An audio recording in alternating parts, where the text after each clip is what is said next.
Bismillah. Assalamualaikum warahmatullahi wabarakatuh.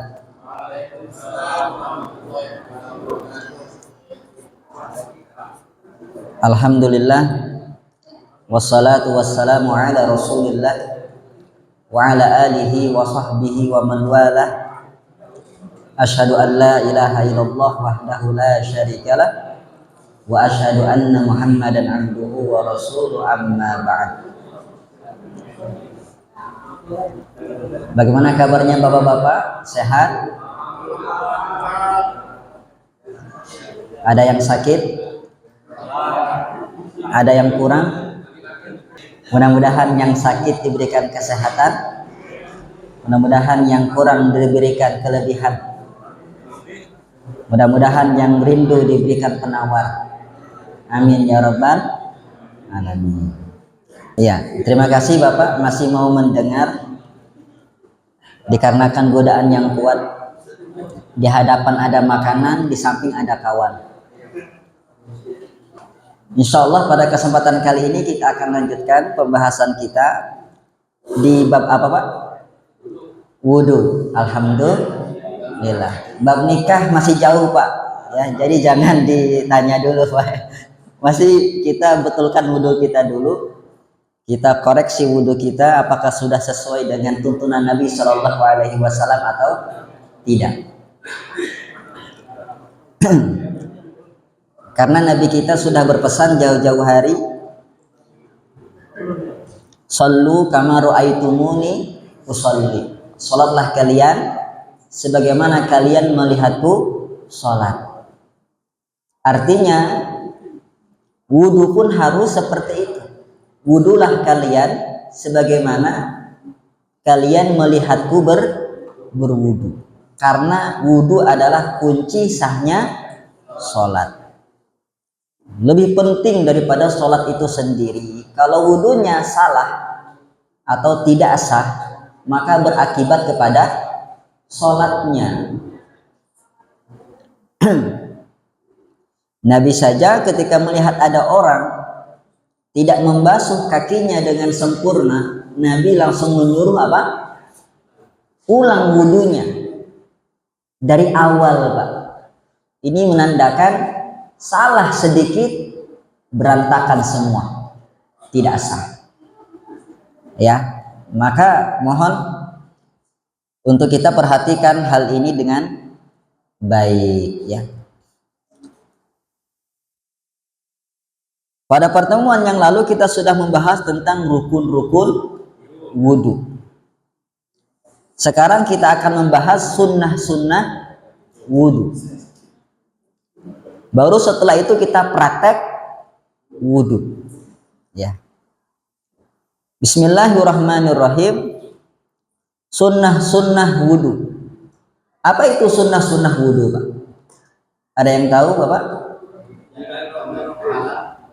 Silakan angkat tangan yang tahu. Silakan Pak. Apa artinya sunnah wudhu? Masya Allah. Silakan Pak. Hadiah buat Bapak. Sekarang hadiahnya buku Pak. Ya. Karena kalah saingan ini kalau mimi terus ya kan. Makasih Pak. Sama-sama Bapak. Wa iyyakum barakallahu fiik. Jadi sunnah itu artinya apa? Dikerjakan mendapatkan pahala, tidak dikerjakan tidak cuma rugi Pak. Betul nggak berdosa tapi rugi. Kenapa rugi? Ada yang tahu? Karena terluput dari kita pahala yang besar Pak. Pahala yang besar. Yang mana pahala ini merupakan tabungan kita untuk menghadap Allah. Apakah kita menghadap Allah dengan membawa harta? Tahta, wanita, apalagi kuota. Gak ada. Yang kita bawa apa Pak? Amal. Ketika Bapak meninggal dunia, yang nganter Bapak ke kuburan siapa Pak? Tiga. Apa saja Pak? Amal, bapak, anak. Istri enggak? Udah cerai Bapak? Amal, ibadah, harta, dan keluarga. Masya Allah. Silakan Pak. Tiga. Yatba'ul mayyit salas. Yang ngikutin mayit ke kuburan tiga. Pertama keluarganya. Ya. Istrinya 4, anaknya 20, encang-encing, nyonya babe, nganterin semua. Kemudian harta kita, kemudian amal kita. Tapi kata Nabi, yarji isnain wajab wahid. Yang 2 kembali, yang menetap nemenin kita di kuburan gelap gulita terhimpit itu cuma 1. Yang kembali siapa Pak? Harta, keluarga. Masya Allah. Harta dan keluarga. Walaupun keluarganya keluarga cemara Pak, pasti balik. Walaupun si istri cinta banget sama Bapak, gak mungkin mau tidur di kuburan. Pasti balik.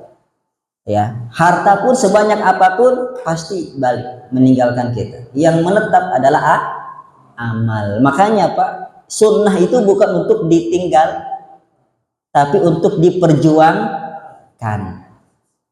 Makanya ya betul tidak berpahala, tapi rugi kalau ditinggalkan ya. Karena kita butuh. Kalau amalan wajib bisa dihitung, betul Pak? Betul nggak Pak? Amalan wajib bisa dihitung?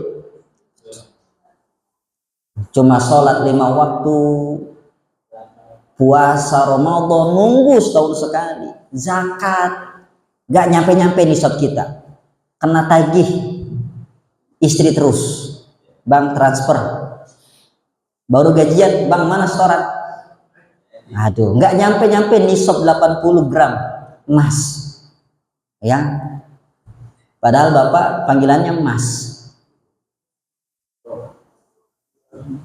Haji nunggu mampu Pak. Jadi yang wajib itu sedikit, maka kita di mana cari amal? Di amalan sunnah, betul. Salah satunya ini sunnah wudhu. Jadi jangan ambil wudhu paket hemat. Paket hemat itu apa Pak? Hanya yang wajib-wajibnya saja, rukun-rukunnya saja. Ustadz, saya mah maunya paket hemat saja Ustadz. Emangnya KFC apa ya? Ini ibadah Pak. Contohlah Nabi kita, beliau tidak pernah meninggalkan sunnah wudhu ini. Bahkan beliau menjaganya, terus menjaganya. Ya begitu, itulah Nabi yang sudah dijamin surganya. Bapak sudah dijamin surga? Gak ada yang di sini dijamin surga. Rasul sudah diampuni dosanya, Bapak diampuni dosanya? Tidak. Tapi beliau totalitas dalam beribadah. Kenapa Pak? Kenapa Pak? Ya, karena pahala Allah yang paling besar, janji Allah yang paling tepat. Ya, dengan pahala tersebut kita akan menghadap Allah Subhanahu wa ta'ala. Yuk mari kita ubah mindset kita, jangan ibadah seadanya, tapi ibadahlah semaksimalnya. Allah mengatakan di surat Al-Mulk, alladzi khalaqal mauta wal hayata liyabluwakum ayyukum ahsana amala. Dialah Allah yang menciptakan kematian dan kehidupan. Untuk apa Pak? For what? Untuk menguji kita. Siapa yang paling banyak amalannya? Bukan Pak. Siapa yang paling bagus amalannya? Makanya kita perhatikan kualitas ya daripada kuantitas. Apalagi kalau kita perhatikan dua-duanya, Pak. Kualitas oke, kuantitas. Tapi terkadang kita harus memilih karena keadaan kita sebagai pekerja ya, udah masih sibuk, ibadahnya pun apa? Asal-asalan, rugi kita, Bapak. Makanya mari kita perhatikan kualitas kita. Sejauh mana kita menyesuaikan ibadah kita ya sesuai dengan tuntunan syariat, sesuai dengan tuntunan Nabi Shallallahu Alaihi Wasallam. Jadi sunnah-sunnah wudhu hendaklah diperhatikan agar kita tidak merugi karena pahala yang banyak di sana. Apa saja sunnah wudhu? Yang pertama adalah membaca bismillah di awal wudhu. Cukup baca 2 kata saja, Pak. Bismillah. Ya, maka Bapak mendapatkan pahala yang besar. Apa pahalanya, Pak? Kesempurnaan wudhu. Dalilnya adalah sabda Nabi Shallallahu Alaihi Wasallam, la wudu'a liman lam yadhkurismallahi alaihi. Tidak sempurna wudhu seseorang yang tidak mengucapkan bismillah. Berat apa tidak, Pak, baca bismillah? Berat tidak? Butuh berjam-jam tidak? Bismillah. Biasanya menyebut nama Allah cukup dengan bismillah saja ya. Ketika dikatakan menyebut nama Allah berarti bismillah. Tidak ada tambahan Ar-Rahman dan Ar-Rahim. Paham ini, Bapak? Ya. Yang kedua yaitu memakai siwak. Kita sudah bahas siwak, Pak. Dia fitrah. Betul tidak? Masih ingat? Fitrah yang 10 itu? Salah satunya siwak. Kita sudah bahas. Dan sangat ditekankan hukumnya yaitu sunnah muakkadah kalau dikerjakan sebelum wudhu. Ya, alhamdulillah di sini melimpah, Pak. Ya, kayu siwak begitu. Berbeda dengan di Indonesia, sulit kita. Ya. Masa pakai akar rotan kan nggak mungkin, Bapak ya. Begitu. Dan kita sudah katakan bisa diganti dengan apa, Pak? Sikat gigi, odol. Maka jangan lupa gosok gigi. Ya, siwak lebih praktis. Kemudian yang ketiga, ghuslul kaffaini salatan fi awwalil wudu, yaitu membasuh kedua telapak tangan. Ya, telapak tangan itu hitungannya sampai pergelangan tangan ini, Pak. Jadi sebelum Bapak membasuh berkumur-kumur, basuh dulu tangan 3 kali. Ini hukumnya sunnah. Perhatikan caranya, Pak. Ya, kalau Bapak pakai keran, airnya mengalir, Bapak langsung usap. Ya, langsung usap. Depan kena, atas kena. Ya, makanya usahakan ya dikenakan yang depan, yang dalam, baru yang punggungnya begini. Baru selai. Sebanyak 3 kali, Bapak. Itu disunnahkan karena Nabi SAW melakukannya. Sebagaimana dalam hadis Utsman bin Affan. Kemudian yang keempat, al-mubalaghah fil madmadah wal istinsyaq, yaitu berlebih-lebihan atau bersungguh-sungguh dalam berkumur-kumur dan beristinsyaq. Jadi Bapak ketika berkumur-kumur jangan hanya memasukkan air ke mulut langsung dilepehkan. Enggak, itu maludah, Pak. Bapak goyang, gocek kanan, gocek kiri, atas bawah. Itu kumur-kumur namanya, Pak. Digerakkan air itu dikumur. Ya, cara ngambilnya Bapak pakai tangan kanan. Ambil ini keran, ya, masuk. Ingat kemarin saya bilang apa, Pak? mulut berkumur-kumur dengan hidung langsung, bukan dipisah ya. Jadi 3 kali cakupan, ambil ya, baru tangan kanan mengeluarkan air yang dari hidung. Jadi bareng Pak, sebagian air ke mulut kumur-kumur, sebagian hirup ke hidung, dihirup ya, namanya mubalaghah, bersungguh-sungguh dalam kumur-kumur. Gerakan air itu bersungguh-sungguh namanya. Yang kedua dihirup airnya. Di awal-awal menyakitkan. Sebanyak 3 kali. 3 kali cakupan. Ya, jangan dipisah Bapak. Itu hadisnya lemah. Sebagian kita melihat kumur-kumur 3 kali, hidung 3 kali. Yang betul digabung, Pak. Digabung. Tangan kanan mengambil air, memasukkan sebagian ke mulut, sebagian ke hidung. Ya. Baru tangan kiri mengeluarkan, ditarik Pak, walaupun Bapak pesek Pak, tarik. Ya, keluarkan. Paham Bapak? 3 kali. Jadi jangan dipisah, mulut 3 kali, hidung 3 kali, enggak, bareng Pak. Kalau Bapak pakai gayung, maka yang pertama itu cuci tangan, ya, jangan dicelupin Pak.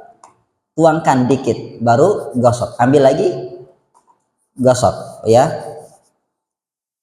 begitu. Kalau sudah cuci tangan, baru boleh Bapak masukin tangan ke gayungnya, ya, karena itu Nabi yang melakukan kayak gitu. Di hadis Abdullah bin Zaid dan Utsman bin Affan, memasukkan tangannya ke dalam bejana, atau kalau kita gayung ya, atau ember, baskom, ya, 3 kali. Gitu Pak ya.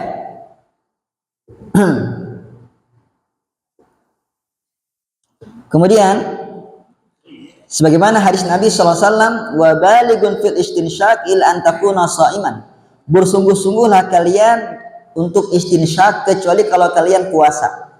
Nah, ada satu keadaan sunnah ini gugur. Kapan? Ketika puasa. Kalau puasa Bapak jangan semangat kali kumur-kumurnya Pak ya. Ketika nggak puasa nggak semangat kumur-kumurnya, tapi pas puasa Masya Allah gocekannya gocekan Lionel Messi. Akhirnya ketelan, nggak boleh Pak. Hati-hati, puasa rentan. Atau istinsaknya sampai dinding, karena hidung ini nyambung ke rongga ini Pak. Hati-hati, batal puasa Bapak nanti ya. Jadi jangan bersungguh-sungguh kalau sedang puasa, yang sedang-sedang saja. Kemudian yang berikutnya adalku, yaitu menggosok-gosok Pak. Ya, ketika Bapak membasuh wajah, ya Bapak jangan gini, ya, diciprat-cipratkan, enggak, Bapak gosok. Ya, berbeda kalau mengusap memang harus menyentuh. Kalau kadang kita temukan orang kalau membasuh, ya, kaki misalkan, mereka cuma buka keran besar-besar, kemudian kakinya cuma dikocorin gitu aja. Nah, dia nggak dapat sunnah apa Pak? Sunnah gosok-gosok. Tangannya gini-gini aja dia. Ya, kayak main karate atau silat. Digosok-gosok Pak. Ya, dan yang kedua kesalahan dia apa Pak? Boros air. Ya, nggak boleh boros. Contoh Nabi SAW berwudu hanya dengan 1 mud. 1 mud. 1 mud berapa hitungannya?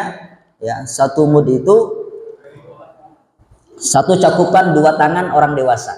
Kalau saya kan masih kecil Pak ya, jangan saya jadi patokan ya. Pak Nurholis itu dewasa, tangannya itu 1 mud ya. Iya Pak. Nabi saking hematnya ya, jadi buka keran itu jangan ya kayak madamin api gitu Pak. Sedikit saja Pak, hemat. Kemudian yang berikutnya takhlilul lihyah al-kathifah, menyela-nyelai janggut yang lebat. Ya, menyela-nyelai. Ingat, menyela-nyelai janggut itu Pak, dia enggak hitungan wajah ya. Kapan menyanyalai jenggot? Ketika setelah membasuh wajah. Bapak basuh wajah di keran, Pak. Ya. 1, ambil. 2, 3. Nah, kalau jenggot Bapak tebal seperti ya orang tua Bapak, siapa namanya, Pak? Pak Tajudin. Nah, apakah wajib beliau menyela-nyelai jenggot? Wajib enggak? Enggak, beliau lebat jenggotnya. Ya. Kalau jenggot saya masih sedikit. Nah, ini wajib. Tapi beliau disunahkan. Ya, Bapak disunahkan untuk menyela-nyelai walaupun tebal. Ya. Nah, setelah 3 kali membasuh wajah, ambil lagi 1 air, baru selang. Paham, Pak? Bapak soal paham ya. Gini, Pak, caranya, Pak, ya. Nah. Oh, dipisahkan, Pak. Oh, gitu, ya. Dipisahkan tersendiri.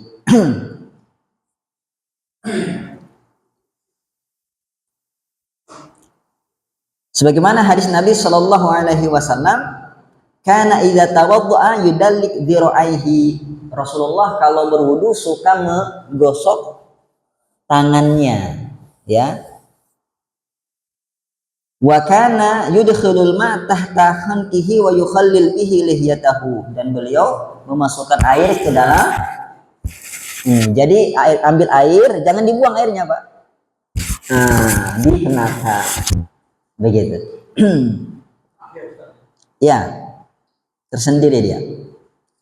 Kemudian yang berikutnya, keenam, takdimul yumna 'alal yusra, mendahulukan yang kanan kemudian yang kiri, jangan dibalik. Jangan kiri dulu baru kanan. Karena Rasulullah SAW itu yuhibbut tayamun fi tana'ulih wa tarajjulih wa tuhurihi wa fi sya'nihi kullih. Beliau sallallahu alaihi wasallam suka mendahulukan yang kanan dalam semua urusan beliau. Mau pakai sandal, dulukan kanan. Papa kalau pakai sandal kaki mana dulu, Pak?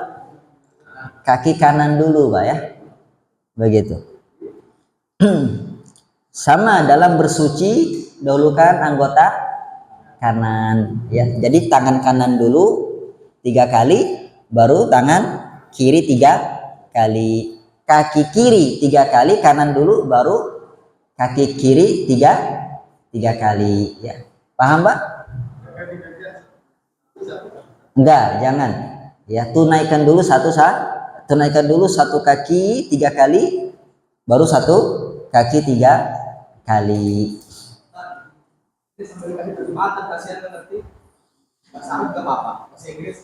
Dari mana, Bapak? Filipina. Masya Allah. What's your name? Salahuddin. Masya Allah. How are you? Masya Allah. Iya. Mudah-mudahan nanti paham, Bapak. Do you understand? No? Masya Allah. Good. No problem, insya Allah. Insya Allah kita praktekkan nanti, ya. Itu yang paling penting, praktekkan. Kemudian yang berikutnya, membasuh wajah, tangan, dan kaki 3 kali. Jadi yang sifatnya basuhan-basuhan itu dilakukan 3 kali. Adapun yang usap-usapan itu 1 kali. Yang basuhan apa, Pak? Cuci tangan 3 kali. Kumur-kumur sama istinsyak 3 kali. Wajah 3 kali. Kepala 1 kali. Karena itu kuncinya, Pak, ya. Kalau Bapak pusing, mana ya yang mengusap dan mana yang membasuh? Apa kata kuncinya? Yang dibasuh itu 3 kali, yang diusap 1 kali. Berarti mengusap kepala 1 kali, ya. Ini dihitung 1 kali. Tarik ke belakang, kemudian tarik ke depan. Baru telinga 1, karena mengusap telinga Pak. Ya, bukan membasuh telinga. Jadi sekali. 1, cukup. Sekali saja. Baru kaki. Berapa kali Pak? 3 kali, karena membasuh kaki. Jadi rumusnya yang dibasuh 3 kali, yang diusap sekali. Itu kalau tapi kalau istri beda Pak ya. Nah, kalau istri diusap berkali-kali. Kemudian lo boleh nggak lebih dari 3 kali Pak? Boleh nggak lebih dari 3 kali? Tidak boleh, ya, karena Nabi yang melarangnya. Nabi pernah mempraktekkan wudhu 3 kali 3 kali. Kemudian Nabi bersabda, "Faman zada ala hadza faqad asaa wa ta'adda wa zalama." Barang siapa yang berwudu melebihi 3 kali, maka dia telah berbuat buruk, berbuat jelek, dia telah melampaui batas, dan dia telah berbuat zalim. Ya, berbuat buruk. Kenapa? Karena melebihi petunjuk Nabi Shallallahu Alaihi Wasallam. Berbuat buruk, berbuat jelek. Nabi saja nggak lebih dari 3 kali. Kok kita lebih dari tiga kali? Melampaui batas. Kenapa? Karena kita telah melampaui tata cara Nabi berwudu. Nabi berwudu maksimal 3 kali. Ya. Kemudian yang kedua, faqad zalam, dia telah berbuat zalim. Kenapa zalim Pak? Karena dia telah berbuat boros terhadap air dan berbuat zalim kepada orang di belakang kita yang ngantri Pak. Ya, kasihan yang di belakang ngantri. Ya. Jadi jangan dilakukan lebih dari 3 kali. Boleh nggak kita membasuhnya sekali saja? Boleh tidak? Boleh Pak. Nabi melakukannya. Dari mana kita tahu boleh? Nabi melakukannya. Nabi pernah wudhu sekali-sekali. Kalau 2 kali boleh tidak? 1 kali aja boleh, apalagi 2 kali. Boleh tentunya. Jadi sesuaikan dengan apa Pak?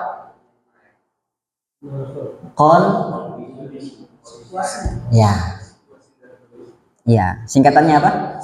Sikon. Jangan dilanjut Pak. Situasi dan kondisi. Kemudian yang terakhir yaitu berdoa. Berdoa setelah wudhu. Apa doanya Pak? 2 syahadat. Gitu Pak. Supaya Bapak kan banyak pikiran Pak ya.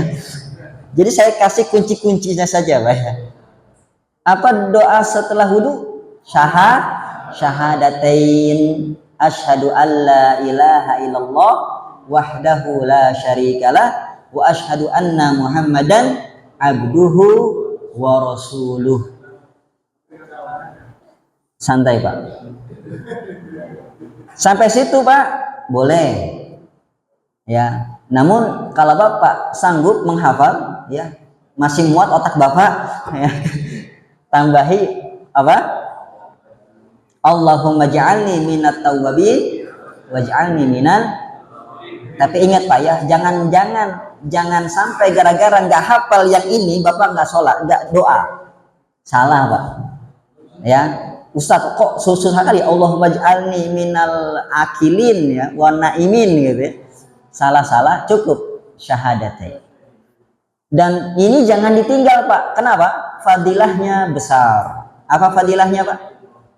Kata Nabi kita Shallallahu Alaihi Wasallam, futihat lahu abwabul jannah as-samaniyah, dibukakan untuknya 8 pintu. Jadi kalau ditanya ada berapa pintu surga Pak? 8. Banyak apa sedikit Pak? Banyak. Pintu rumah Bapak ada berapa? Ya, ini surga Allah Subhanahu wa Ta'ala. 8. Nanti dibukakan pintu semua buat Bapak yang baca doa ini setelah berwudu. Jadi jangan ditinggal Pak ya. Jangan ditinggal ya. Tidak hanya dibukakan Pak, yadkhulu min ayyiha sya'a, dipersilakan masuk dari mana saja yang kau mau. Silakan Bapak milih mau dari pintu mana Pak. Ya, Masya Allah. Beda kalau kita punya istri banyak, terkadang pintu satu tertutup, ada pintu yang lain terbuka. Tapi kalau pintu surga dibukakan untuk kita semua, silakan. Syaratnya ini Pak, doa setelah wudhu. Apa doanya Pak? Mana tangannya Pak? Apa doanya Pak? Syahadatain. Asyhadu an la ilaha illallah. Coba bareng Pak ya. Ini takut nggak bisa syahadat Bapak. Asyhadu an la ilaha illallah wahdahu la syarikalah wa asyhadu anna Muhammadan abduhu wa rasuluh. Masya Allah. Siapa yang mau baca? Coba Pak Nurhalis. Coba Pak Nurhalis. Asyhadu an la ilaha illallah wahdahu la syarika lah wa asyhadu anna Muhammadan abduhu wa rasuluh. Allahumma ij'alni minat tawwabin waj'alni minal mutatahhirin. Allah. Banyak amat Pak. Cukup Allahumma ij'alni minat tawwabin waj'alni minal mutatahhirin. Ada yang kurang? Udah tahu bedanya Pak dengan syahadat yang biasa? Ada tambahan wahdahu la syarikalah, dan di syahadat Muhammadnya Muhammadan abduhu. Bedanya di situ saja ya. Jadi di syahadat la ilaha illallah ada wahdahu la syarikalah, dan di syahadat Nabi Muhammad ada Muhammadan ada tambahan abduhu wa rasul. Siap diamalin Pak? Bisa Pak ya? Apa tadi pahalanya Pak? Dibukakan 8 pintu surga dan dipersilahkan masuk dari pintu mana saja yang Bapak mau. Amalan kecil pahala besar, amalan singkat pahala pahala banyak ya. Itu dia Pak sunnah-sunnah wudhu. Insya Allah kita akan praktek nanti pekan depan, dan saya akan tes, cek ya, entah satu-satu atau saya acak ya. Silakan Bapak jika ada pertanyaan. Saya mau ini bukan menjaga ya. Kebiasaan saya sudah tahu dari Indo ya. Jadi setelah kita melaksanakan wudhu ya, saya sudah terbiasa. Kita baca sholawat dulu. Allahumma sholli ala Muhammad wa ala ali Muhammad. Baru saya baca doa itu. Ustaz. Asyhadu an la ilaha illallah wahdahu la syarika lah wa asyhadu anna Muhammadan rasulullah. Allahumma ij'alni minat tawwabin wa ij'alni minal mutatahhirin wa ij'alni min ibadika sholihin. Subhanallahumma wa bihamdika astaghfiruka wa atubu ilaik. Apa ajaran apa sunnah atau gimana? Ya, terima kasih pertanyaannya Pak. Yang datang dari Nabi, beliau hanya membaca doa asyhadu an la ilaha illallah wahdahu la syarikalah wa asyhadu anna Muhammadan abduhu wa rasuluh. Tidak ada tambahan sholawat di depan atau waj'alni min ibadika sholihin di akhir ya. Jadi jangan tambahi karena hadisnya hanya segitu ya. Walaupun baik itu tambahannya, sholawat bagus, ibadah, kemudian tambahan doa yang lain bagus, cuma bukan di situ tempatnya. Kalau mau sholawat silakan sholawat di luar kondisi tersebut. Mungkin Bapak lagi di jalan sholawat, tafadhol Allahumma sholli ala Muhammad. Tapi ketika berwudu atau setelah berwudu, doanya hanya ini, jangan ditambah-tambahi. Hal yang serupa juga pernah terjadi di zaman sahabat, yaitu Ibnu Umar. Beliau mendengar orang ketika bersin hacim. Sunnahnya apa, Pak? Kalau kita bersin ngucapin apa? Tapi orang ini salawat dulu, ya, atau setelahnya. Alhamdulillah wassalatu wassalamu ala Rasulillah. Bagus nggak salawatan? Bagus. Tapi lihat Ibnu Umar, ini sahabat Nabi Shallallahu Alaihi Wasallam. Kata Ibnu Umar, saya hanya memuji Allah dan begitulah saya dengar dari Rasulullah. Tidak ada tambahan sholawat. Ya, jadi ketika datang doa dari Nabi, jangan ditambahi, jangan dikurangi. Ya, begitu Pak. Karena dalam hadis man amila amalan laisa alaihi amruna fahuwa raddun. Barang siapa yang beramal tanpa sesuai dengan tuntunanku, maka amalannya tertolak. Jadi kalau tertolak sia-sia Bapak. Kemudian yang kedua, dalam hadis lain wa khairul huda huda Muhammad. Sebaik-baik petunjuk adalah petunjuknya Nabi Muhammad sallallahu alaihi, bukan petunjuk setiap kita, ya. Jadi kita ikuti petunjuk Nabi Shallallahu Alaihi Wasallam tanpa dikurangi, tanpa ditambah-tambahi, begitu. Karena khawatir kalau ini dibuka Pak, nanti sholat subuh jadi 3 rakaat atau jadi 4 rakaat, ya. Kenapa? Boleh ditambah, ya, bahaya. Nanti Quran ditambah pula, bahaya, ya kan? Nah, jadi kita tutup pintu-pintu seperti ini, jangan dibuka. Khawatir nanti muncul subuh 3 rakaat, 4 rakaat, atau zuhur dikurangi pula, ya kan? Ya diskon jadi 2 rakaat. Nah, itu. Ya betul. Kata para sahabat, ittabi'u wala tabtadi'u faqad kufitum. Ikuti apa yang ada, jangan tambah-tambahi, kalian sudah dicukupkan. Bagi kebiasaan itu ada yang jelek, ada yang ada yang benar, ada yang sah. Kalau kebiasaannya buruk, salah, berarti diapain? Tinggalkan, ya. Jadi ikuti sunnah Nabi Shallallahu Alaihi Wasallam. Beliau dijamin surga, dijamin ampunan. Ya, apa fungsi beliau diutus, Pak? Apa fungsi beliau diutus? Untuk diikuti. Apa gunanya Nabi diutus kalau nggak diikuti?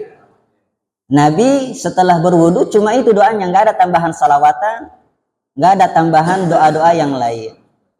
Kalau yang syahadatain itu dari Imam Muslim, riwayat Imam Muslim. Allahumma ja'alni minat tawabin waj'alni minal mutatahhirin, itu riwayat Imam Tirmizi.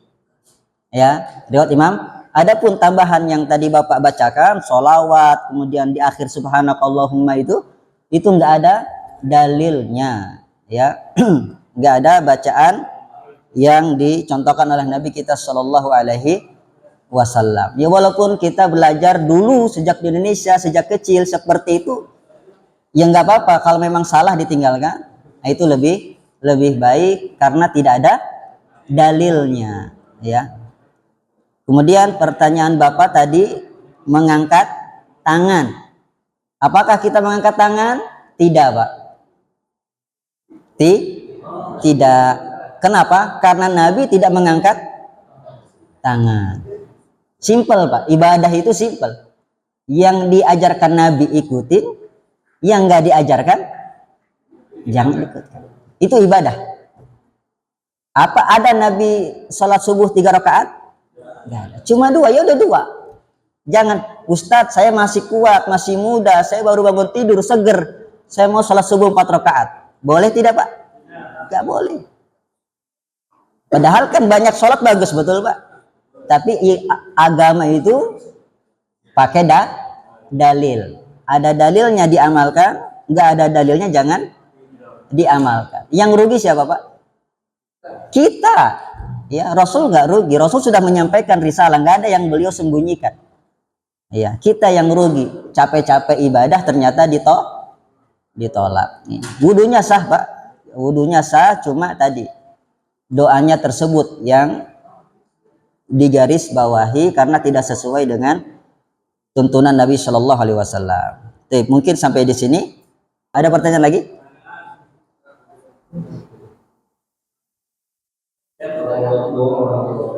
Waalaikumsalam.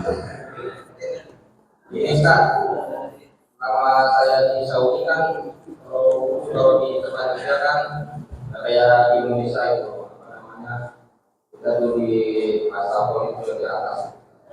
Nah, saya tuh ada memang saya bayangin kalau satu kali itu kan nggak masalah, kalau kaki itu satu kali jelas ada kalau itu saya kali itu apa namanya masih dibolehkan atau tidak? Bapak basuh nggak? Kakinya basuh? Basuh. Nggak apa-apa Pak. Kalau Bapak masih basuh kaki nggak masalah. Yang masalah kalau diusap, ya basuh. Makanya kenapa kaki itu dinaikin ke atas supaya bisa dibasuh. Dan yang paling penting Pak, hati-hati, kaki ini sering bermasalah. Banyak hadis yang mencela kaki yang tidak terbasuh. Pertama, sabda Nabi SAW, wailun lil aqabi minan nar. Celaka bagi tumit yang nggak dibasuh. Celaka dengan neraka. Gara-gara tumit yang tidak dibasuh. Karena wudunya nggak sah. Tumit itu bagian dari rukun wudu yang harus dibasuh. Makanya pastikan terbasuh semua. Makanya membasuh kaki itu Pak disela-selai pakai jari kelingking. Dalam riwayat Abu Daud, Nabi mencela-selai jari kaki dengan kelingking. Ini kaki Bapak sela-selai Pak. Begitu. Karena sela-sela ini yang sering juga tidak terbasuh. Walaupun satu kali nggak apa-apa. Ada lagi pertanyaan?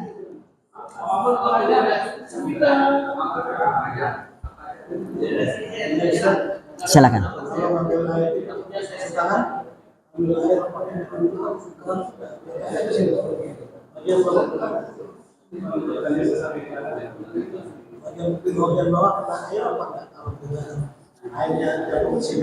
Iya. Kalau untuk tangan, ambil air dari sini. Apakah ini juga bakal wajib dikenakan? Wajib. Caranya gimana? Pakai tangan kiri dengan memijit mengusapnya, ya, menggosoknya. Ini keran, Bapak ambil dari sini, baru tumpahkan air. Nah, ketika Bapak usap gini, Bapak putar. Sambil selai. Begitu ya. Jadi gampangnya seperti ini, ya. Dia beraturan. Nggak ada aturan khusus, cuma pastikan rata, ya. Kayak basuh wajah, apakah harus begini? Apakah harus begini? Apakah harus gini-gini? Enggak, bebas Pak. Yang penting rata Pak, ya. Cuma tadi kalau kita ikut ayat Al-Quran, ketika tangan mulai dari ujung jari sampai siku, begitu ya, ilal marafiq. Bagaimana mengusapnya? Bebas Pak. Mau jurus pakai apa Pak? Silakan, ya. Jurus golok tercabut atau jurus samurai terhunus, silakan Bapak ya. Wa iyyakum. Silakan Bapak.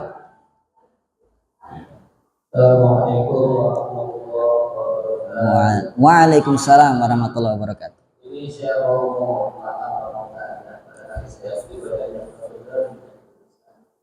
ini kalau saya biasanya kalau berdoa itu diawali dengan sholawat dan diakhiri dengan sholawat itu bagaimana yang kedua saya tadi kelihatan dia juga ada pada saya tahu Ya. mau berapa sih mau Waalaikumsalam warahmatullahi wabarakatuh. Adab dalam berdoa yang pertama yaitu diawali dengan memuji kepada Allah Subhanahu wa taala, ya. Alhamdulillah. Jangan langsung minta, ya Allah minta rezeki, ya Allah minta istri, minta anak. Adabnya puji dulu. Bapak kalau meminta dulu pas kecil Pak, minta jajan ke ke bapaknya bapak, ya, atau istri minta duit ke suaminya supaya dikasih, puji dulu. Abang ganteng deh, abang keren, abang baik, abang hebat. Nah, insya Allah dompetnya terbuka lebar. Puji, ya. Begitu juga dengan Allah Subhanahu wa taala, Allah yang memerintahkan, walillahil asmaul husna fad'uhu biha. Allah memiliki nama-nama yang indah, maka berdoalah dengan nama tersebut. Kalau Bapak minta rezeki, ya Razzaq, puji Allah dengan maha, wahai zat yang maha memberikan rezeki, berikanlah aku rezeki. Bapak minta ampun, puji Allah maha pengampun, ya Allah engkau maha pengampun, ampuni aku. Bapak sakit, minta kesembuhan, puji Allah wahai zat yang maha menyembuhkan, sembuhkan aku. Jadi puji Allah dulu Pak, itu adabnya supaya terkabul. Yang kedua, sholawat. Allahumma salli ala Muhammad wa ala ali Muhammad. Jangan lupa salawat kepada Nabi Shallallahu Alaihi Wasallam. Ada sahabat yang berkata, wahai Rasulullah, berapa banyak aku bersalawat kepadamu dalam sehari? Sebanyak-banyaknya, kata Nabi. Kalau gitu aku jadikan semua doaku salawat untukmu. Maka kata Nabi, kuffa hammuk wa yughfar zanbuk. Kalau engkau membaca salawat kepadaku, memperbanyak salawat kepadaku, maka Allah akan cukupkan urusanmu dan Allah akan ampuni dosamu. Jadi perbanyaklah salawat, insya Allah Bapak akan dipenuhi keinginan Bapak, diampuni dosa Bapak. Ya, cuma ingat, kenapa doa wudhu tadi nggak pakai salawat? Kenapa? Ada yang tahu jawabannya? Karena itu ya tentu karena tidak ada tuntunan dari Nabi Shallallahu Alaihi Wasallam. Kenapa khusus di situ? Karena itu rutinitas. Seminimal sehari kita berapa wudhu kali Pak? 5 kali untuk sholat wajib, betul Bapak? Ada yang sholatnya cuma 3 kali Pak? Ini kan rutinitas. Kenapa nggak ada riwayat hadis yang mengatakan Nabi bersalawat sebelum doa wudhu tadi, sesudah wudhu tadi? Ini berarti menunjukkan apa Pak? Tidak disyariatkan, ya, tidak disyariatkan. Sama juga mengangkat tangan. Kenapa? Bukankah berdoa adabnya mengangkat tangan? Dalilnya, innallaha hayyun karim yastahyi minal abdi an idza rafa'a yadayhi an yaruddahuma sifran khaibatain. Allah itu maha pemurah dan maha pemalu. Malu sama hambanya jikalau dia mengangkat kedua tangannya untuk berdoa ketika dia kembalikan dalam keadaan kosong, nggak dikabulkan doanya. Allah malu itu kepada hamba yang bersungguh-sungguh berdoa tapi malah doanya nggak dikabulkan. Ya, ini berarti apa Pak? Adab yang ketiga dalam doa, angkat tangan. Tapi kenapa dalam wudhu nggak disyaratkan angkat tangan? Kenapa Pak? Karena Nabi nggak melakukan. Ini rutinitas, tapi Nabi tidak melakukan. Berarti apa? Tidak disyariatkan.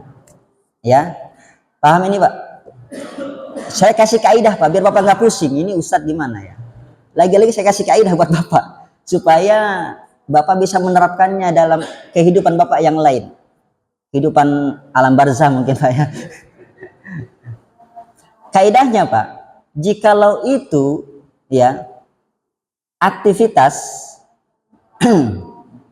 yang rutin, aktivitas yang rutin, yang mana doa di situ seperti zikir, maka tidak disyariatkan mengangkat tangan.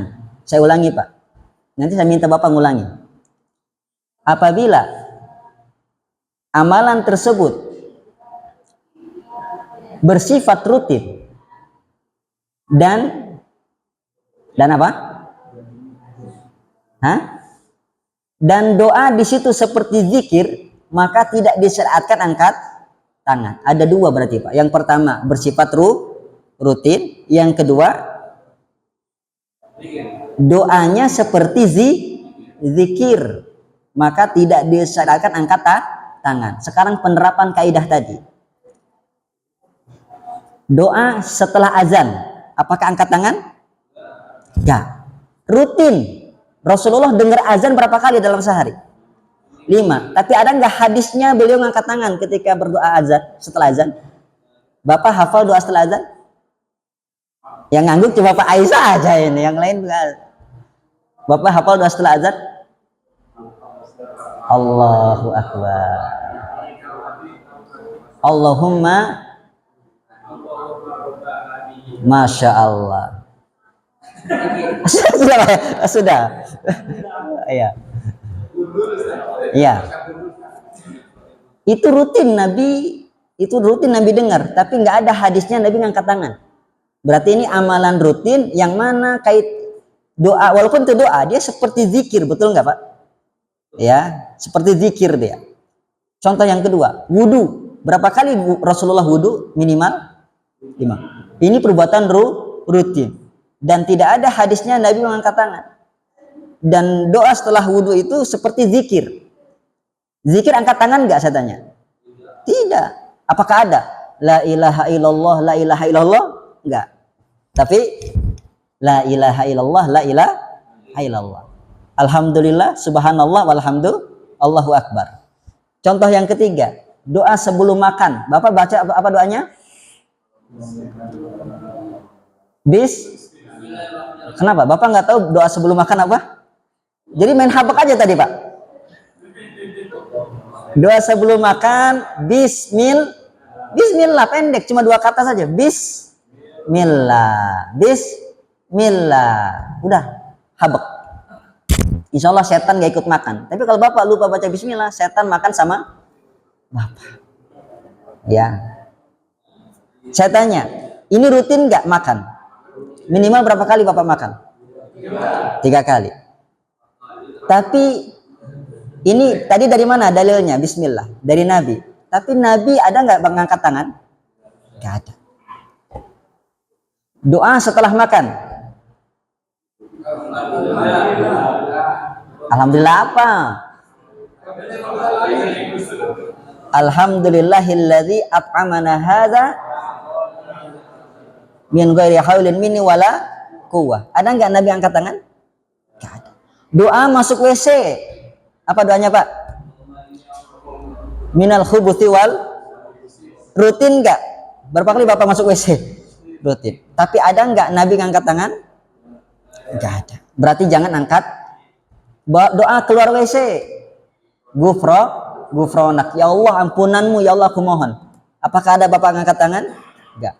Jadi doa-doa ya yang seperti zikir dan dia rutin, aktivitas tersebut itu enggak disyariatkan angkat tangan.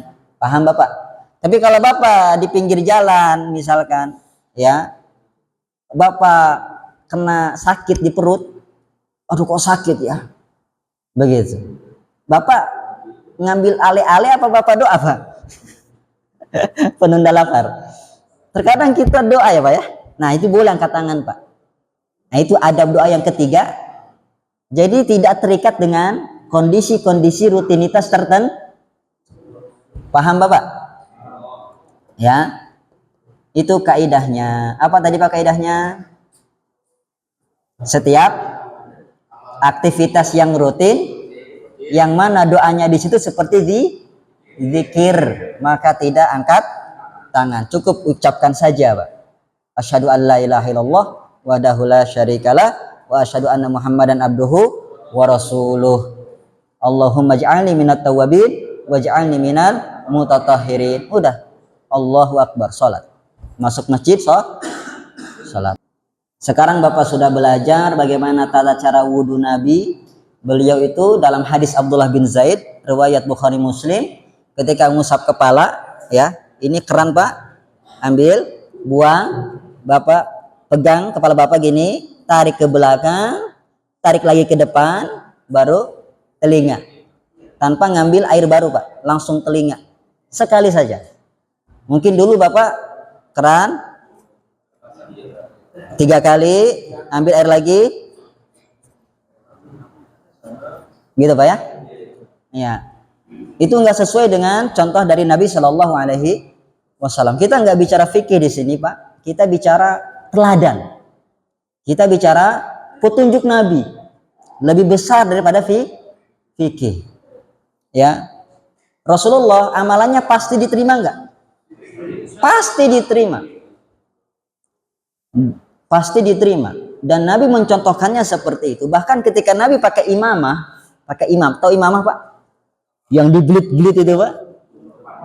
Ya, beliau mengusap sebagian rambut plus mengusap imamah. Tuh, nggak gini aja Pak. Walaupun dia pakai ini imamah, beliau tetap mengusapnya, ya. Begitu. Makanya yang perempuan, kalau ada laki-laki, ya, tempat wudhu terbuka, bisa seperti Nabi lakukan. Ambil air, sedikit dibasuh bagian dalam rambut dia, baru diusap jilbabnya ke belakang, tarik ke depan, seperti itu. Seperti yang Nabi contohkan. Artinya apa? Nabi tidak pernah meninggalkan apa Pak? Mengusap kepala secara keseluruh, walaupun pakai imamah. Bapak pakai apa Pak? Kopiah. Bisa Pak dicopot? Kalau imamah ribet Pak. Ya, kalau dicopot repot masangnya lagi. Makanya Nabi tidak lepas. Tapi walaupun Nabi tidak lepas, Nabi tidak pernah meninggalkan mengusap seluruh kepala. Beliau ambil sedikit rambut, baru diusap seluruh kepala. Boleh. Kalau memang merepotkan melepas imamah. Ya, kalau kopiah mah kadang tinggal dilipat-lipat pun masukin. Ya, jadi nggak repot dilepas. Begitu Pak ya. Ya. Jadi kita di sini belajar gimana Nabi berwudu, ya.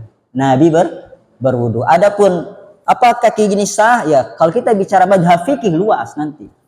Bapak nggak kelar nanti. Bapak masih pusing mikirin kerjaan. Nah, kita gimana sih Rasulullah ibadah beres, tenang hati kita, Pak, betul?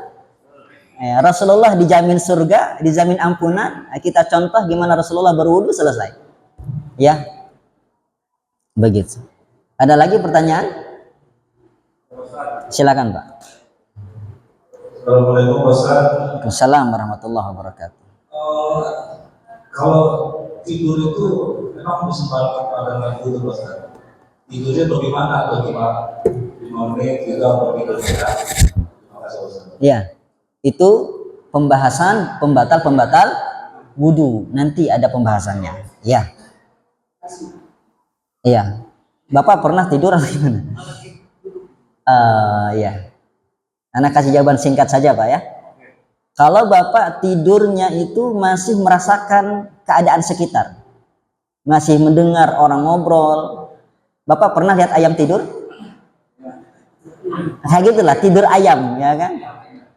Kita masih mendengar suara langkah kaki orang ngobrol, kita masih bisa menangkap. Jadi cuma mata yang merem gitu. Kesadaran masih ada. Ini yang nggak membatalkan wudhu, ya. Apalagi kalau Bapak duduk. Kalau Bapak duduk itu Pak apa Pak? Dia rapet sehingga tentu tidak akan keluar. Nah, ini lebih yakin lagi kita. Ya, duduk kita mutamakin fil ardi kata para ulama. Duduk kita tegak di lantai, rapat, ya. Begitu.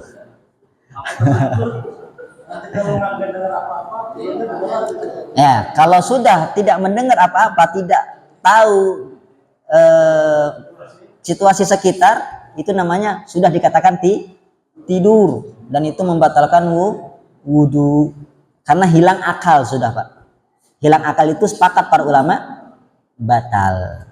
Batal. Ya. Bapak gila misalkan Pak. Nas'alullah salamah wal afiyah 1 jam. Batal nggak wudhunya Pak? Batal, hilang akal. Ya, tidur nyenyak, ya batal. Begitu. Iya, karena pernah kasus terjadi Pak, dia duduk rapat, tapi kentut, ada kebocoran gas, ada kebocoran gas. Ditegur sama tetangganya, Mas, batal wudhumu. Masa? Saya kan tidurnya duduk, nggak mungkin. Saya saksinya Mas.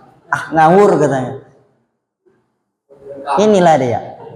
Jadi duduk ke duduk di atas lantai nggak jaminan kentut keluar. Makanya patokannya para ulama itu yang benar adalah apa?